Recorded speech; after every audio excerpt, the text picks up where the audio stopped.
പരിശുദ്ധാത്മാവിനും സ്തുതിയുയരട്ടെ. ആദിമുതൽക്കേ എന്നും നിത്യവുമായി ഭവിച്ചിടട്ടെ.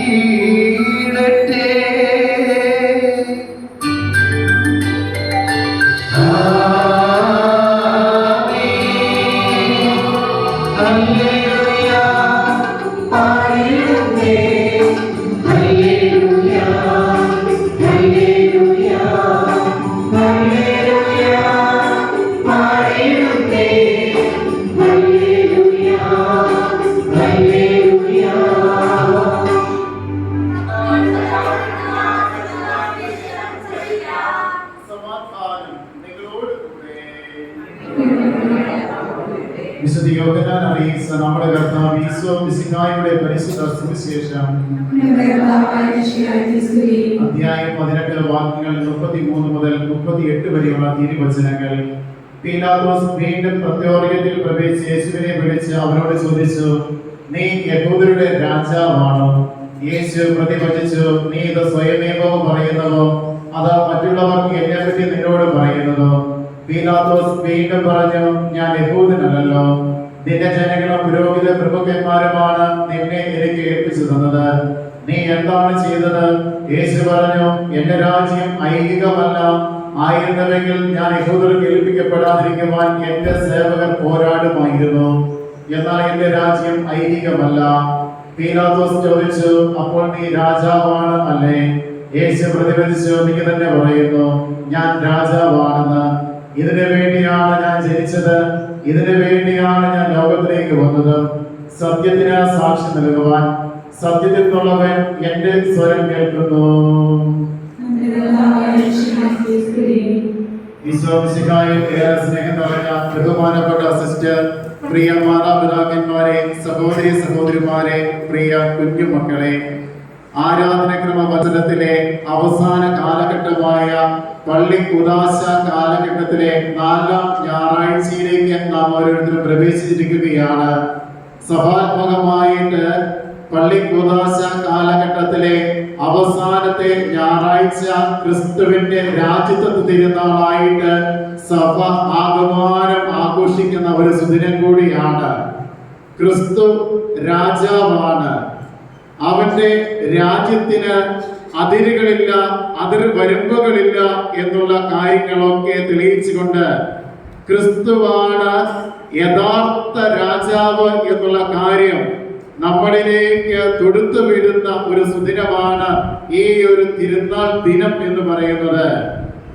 നമ്മുടെയൊക്കെ ജീവിതത്തിൽ ക്രിസ്തുവിന് കേന്ദ്രസ്ഥാനം നൽകേണ്ടതാണ് എന്നുള്ള കാര്യം നമ്മെ തന്നെ ഒന്നും കൂടി ഊട്ടി ഉറപ്പിക്കുവാൻ സഭ നൽകിയിരിക്കുന്ന വലിയ ഒരു ദിനമാണ് ഈ ക്രിസ്തുവിന്റെ രാജ്യത്വ തിരുനാൾ എന്ന് പറയുന്നത്. ഈ തിരുനാളിന്റെ എല്ലാവിധ പ്രാർത്ഥന ആശംസകളും ഏറെ സ്നേഹത്തോടുകൂടി നിങ്ങൾക്ക് ഓരോരുത്തർക്കും നേരുകയാണ്. ഇന്നത്തെ സുവിശേഷത്തിലൂടെ കടന്നു പോകുമ്പോഴും ക്രിസ്തു തന്നെ, ക്രിസ്തുവിന്റെ വാക്കുകളിലൂടെ നമുക്ക് കാണുവാൻ സാധിക്കും, എന്റെ രാജ്യം ഐഹികമല്ല. കാരണം ഭൗമികമായിട്ട് ചിന്തിക്കുന്ന രീതിയിലുള്ള ഒരു രാജ്യമോ രാജ്യസങ്കല്പമോ രാജ്യത്തിന്റെ അതിർത്തികളോ ഒന്നുമല്ല ക്രിസ്തുവിന് ഉള്ളത് എന്നുള്ള കാര്യം വളരെ വ്യക്തമായിട്ട് പഠിപ്പിക്കുന്ന സുവിശേഷ ഭാഗമാണ് യോഹന്നാന്റെ സുവിശേഷം 18-ാം അധ്യായം 33 മുതലുള്ള തിരുവചനങ്ങളിലൂടെ കടന്നു പോകുമ്പോൾ, ഇന്ന് നമ്മൾ വായിച്ചു കേട്ട വചനഭാഗങ്ങളിലൂടെ മുഴുവൻ കടന്നു പോകുമ്പോഴും രാജ്യവും രാജ്യസങ്കല്പങ്ങളും മറ്റുമുള്ള കാര്യങ്ങളാണ് നമുക്ക് കാണുവാൻ സാധിക്കുന്നത്.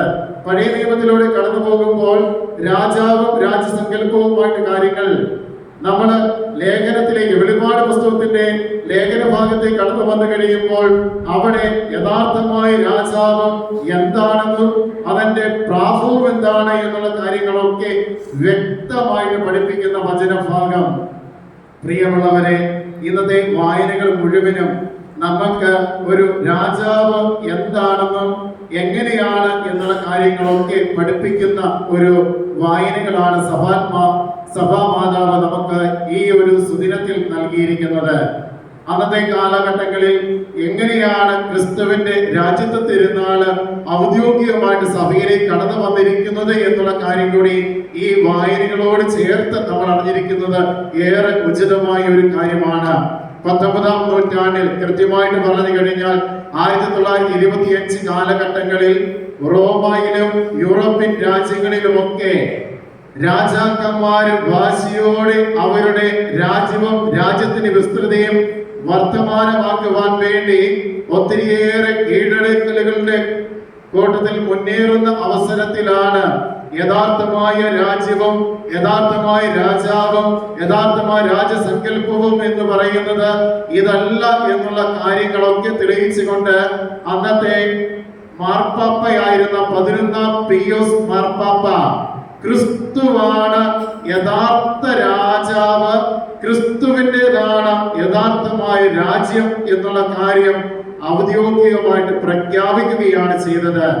ആ ഒരു കാര്യത്തിൽ നിന്നാണ് ഈ തിരുനാൾ ആഘോഷത്തിന്റെ പ്രസക്തി നമ്മുടെ സഭയിലേക്ക് കടന്നു വരുന്നത്.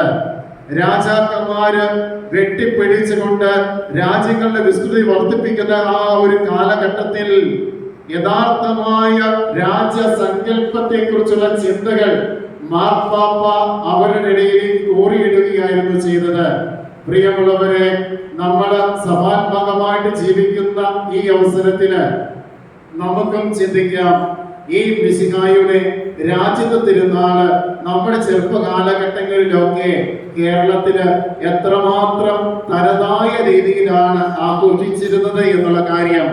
എന്റെ ചെറുപ്പ കാലഘട്ടങ്ങളിലൊക്കെ വലിയ ജയ് വിളികളോട് കൂടിയാണ് ഈ തിരുനാളിനെ എതിരേറ്റിരുന്നത്. വലിയ കൊടികളൊക്കെ പിടിച്ചുകൊണ്ട് കൊച്ചു കുട്ടികൾക്ക് മുതൽ മുതിർന്നവർക്ക് വരെ കൊടികളൊക്കെ പിടിച്ചുകൊണ്ട് ക്രിസ്തു രാജാവ് ജയിക്കട്ടെ എന്ന ജയഘോഷങ്ങളോട് കൂടിയുള്ള പ്രതീക്ഷണങ്ങളൊക്കെ എങ്ങനെയോ ഇന്നത്തെ കാലഘട്ടത്തിൽ അന്യം നിന്നു പോയിരിക്കുകയാണ്. അന്ന് ചെറുപ്പത്തെ കാലഘട്ടത്തിൽ വിളിച്ച ജയ് വിളികളുടെ ഈരടികൾ പോലും എന്റെ ചെവികളില് ഈ തിരുനാളിനെ കുറിച്ചുള്ള ചിന്തകൾ അലയടിക്കുമ്പോൾ കടന്നു വരുന്നുണ്ട്. ഇത് കേൾക്കുമ്പോൾ മുതിർന്നവരായ മാതാപിതാക്കന്മാരിലും ഈ ഒരു ചിന്ത കടന്നു വരുന്നുണ്ട് എന്ന് ഞാൻ വിചാരിക്കുകയാണ്. നമുക്ക് നഷ്ടപ്പെട്ടു പോയ ഈ തിരുനാൾ ആഘോഷം വീണ്ടെടുക്കേണ്ടതാണ് എന്നുള്ള ചിന്തയാണ് പകർന്നു നൽകുവാൻ ഞാൻ ആഗ്രഹിക്കുന്നത്. കാലത്തിന്റെ പൂർണ്ണതയിൽ നമ്മുടെ സീറോ മലബാർ സഭയിലും സഭയുമായിട്ട് ബന്ധപ്പെട്ട കാര്യങ്ങളിലുമൊക്കെ ഈ ഒരു തിരുനാൾ ആഘോഷം ഏറ്റവും കെങ്കേമമായിട്ട് ആഘോഷിക്കുവാൻ കാരണമാകണം. അതിന് ഭാവിയിൽ നമ്മുടെ ഈ സഭാത്മകമായ ജീവിതത്തിൽ ആ ഒരു രീതി, ആ ഒരു വലിയ പാരമ്പര്യം കടന്നു വരുവാൻ ഇടവരട്ടെ. നമ്മുടെ ലത്തീൻ സഭയിൽപ്പെട്ട ദേവാലയങ്ങളിലൊക്കെ എത്ര കാര്യക്ഷമമായിട്ടാണ് ഈ തിരുനാൾ ആഘോഷിക്കുന്നത്. അതുകൊണ്ട് തന്നെയാണ് ഈ നടുക്ക് നൽകപ്പെട്ടിരിക്കുന്ന കാർപ്പറ്റ് പോലും ഈ തിരുനാൾ ആഘോഷത്തിന്റെ ഭാഗമായിട്ട് ക്രിസ്തു രാജാവാണ്, രാജാവിനെ എതിരേൽക്കുവാൻ വലിയ കാർപ്പറ്റ്, അത് ചുമപ്പ് നിറത്തിലുള്ള കാർപ്പറ്റ് ധരിച്ച് വേണം അവനെ എതിരേൽക്കുവാൻ എന്നുള്ള വലിയ സങ്കല്പത്തോടു കൂടിയാണ് ഇപ്രകാരം വിശുദ്ധ കുർബാനയിൽ അവർ ഇപ്രകാരം ചെയ്യുന്നത്. നമുക്കും ആ ഒരു പഴയ പാരമ്പര്യത്തിലേക്ക് കടന്നു പോകണമെന്നുണ്ടെങ്കിൽ പ്രതീക്ഷിതമായിട്ട് ജൈവിളികളോടുകൂടി നമ്മുടെ കുഞ്ഞുങ്ങളിലേക്ക് ഈ ഒരു പാരമ്പര്യം കടത്തിവിട്ട് കഴിഞ്ഞാൽ മാത്രമാണ് മിശിഹായുടെ രാജ്യത്വ തിരുനാള് ഒരു നല്ല അർത്ഥവത്തായിട്ടുള്ള അനുഭവമായിട്ട് കുഞ്ഞുങ്ങളുടെ മനസ്സിലേക്ക് കൊടുക്കുവാൻ സാധിക്കുകയുള്ളൂ. അന്നത്തെ ചെറുപ്പ കാലഘട്ടത്തിൽ എനിക്ക് ഈ ഒരു അനുഭവം സ്വന്തമാക്കാൻ സാധിച്ചത് അന്നത്തെ കാലഘട്ടത്തിലെ ആത്മീയ ആചാര്യന്മാർ ഈ ഒരു പാരമ്പര്യത്തിൽ നമ്മളെ നയിച്ചത് കൊണ്ടാണ്. ഇനിയുള്ള നമ്മുടെ കാലഘട്ടങ്ങളിലും ഈ ഒരു പാരമ്പര്യത്തിന്റെ തോത് കുറയാൻ സൂക്ഷിക്കുവാൻ നമുക്ക് സാധിക്കട്ടെ. അങ്ങനെ ഈ ഒരു തിരുനാൾ ഏറെ ആഘോഷകരമാക്കി മാറ്റുവാൻ നമുക്ക് സാധിക്കണം. ഒപ്പം ക്രിസ്തു രാജാവാണ്. എന്റെ ജീവിതത്തിലും എന്റെ ഭവനത്തിലും പണ്ടൊക്കെ നമ്മുടെ ഭവനങ്ങളുടെ മുൻഭാഗത്തായിട്ട് ഇപ്രകാരം രേഖപ്പെടുത്താറുണ്ട്, ക്രിസ്തു ഈ വീടിന്റെ നായകൻ അല്ലെങ്കിൽ നാഥൻ എന്നുള്ള രീതിയിൽ. ഇന്ന് എങ്ങനെയോ അതൊക്കെ കാലവിളംബരം പോലെ കടന്നുപോയിരിക്കുകയാണ്. നമുക്ക് നല്ല പാരമ്പര്യങ്ങളെ വീണ്ടെടുക്കുവാൻ ഓർമ്മപ്പെടുത്തിക്കൊണ്ടാണ് ക്രിസ്തുവിന്റെ ഈ രാജ്യത്വ തിരുനാള് നമ്മുടെ ജീവിതത്തിൽ കടന്നു വരുന്നത്. ഇത് വലിയ ഓർമ്മപ്പെടുത്തലാണ്.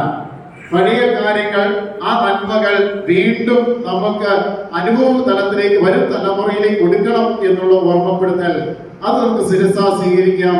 പള്ളി കുദാശ കാലഘട്ടത്തിലെ അവസാനത്തെ ആഴ്ച നമ്മുടെ ജീവിതത്തിൽ കടന്നു വന്നിരിക്കുകയാണ്. അടുത്ത ഞായറാഴ്ച മുതൽ പുതിയ ആരാധനക മത്സരത്തിലെ ആദ്യത്തെ കാലഘട്ടത്തിൽ നമ്മൾ പ്രവേശിക്കുകയാണ്. ഈ മിശിഹായുടെ രാജ്യത്ത് തിരുനാളും ഈ കാലഘട്ടവും ഒക്കെ ഏറെ ദൈവാനുഗ്രഹപ്രദമാകട്ടെ എന്ന് പ്രത്യേകമായിട്ട് പ്രാർത്ഥിക്കുകയാണ്. ക്രിസ്തുനാഥൻ ജയിക്കട്ടെ. പിതാവിന്റെയും പുത്രന്റെയും പരിശുദ്ധാത്മാവിന്റെയും നാമത്തിൽ ആമേൻ.